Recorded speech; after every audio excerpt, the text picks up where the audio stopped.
जो गहू आपण खत युरिया टाकून पाणी दिलेलं आहे ते आता भिजत झालेलं आहे।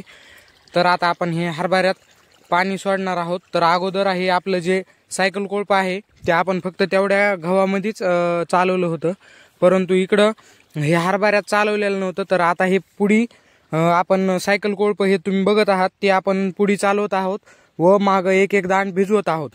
असंच करीत आपल्याला नंतर हे जो गहू आहे ह्याच्यात पण हे आपलं जे सायकल कोळप आहे हे आपण चालविणार आहोत व नंतर पाठीमागं पाणी सोडणार आहोत।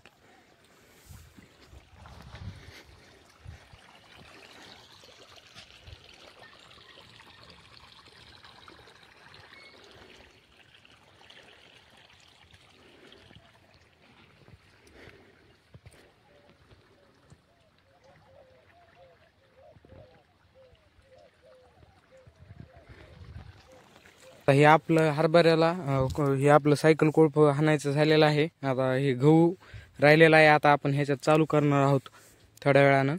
आता हे हरभरा पहिल्यांदा भिजून घेऊ।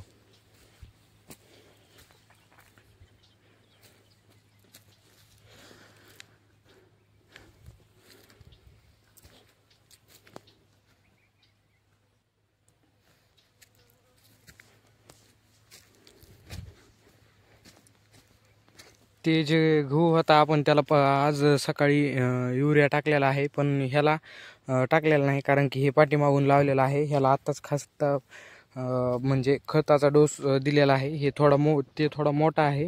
हे थोडा मोठा झाल्याच्या नंतर आपण ह्याला सुद्धा ह्या गव्हामध्ये सुद्धा युरिया टाकून नंतर पण पाणी सोडणार आहोत।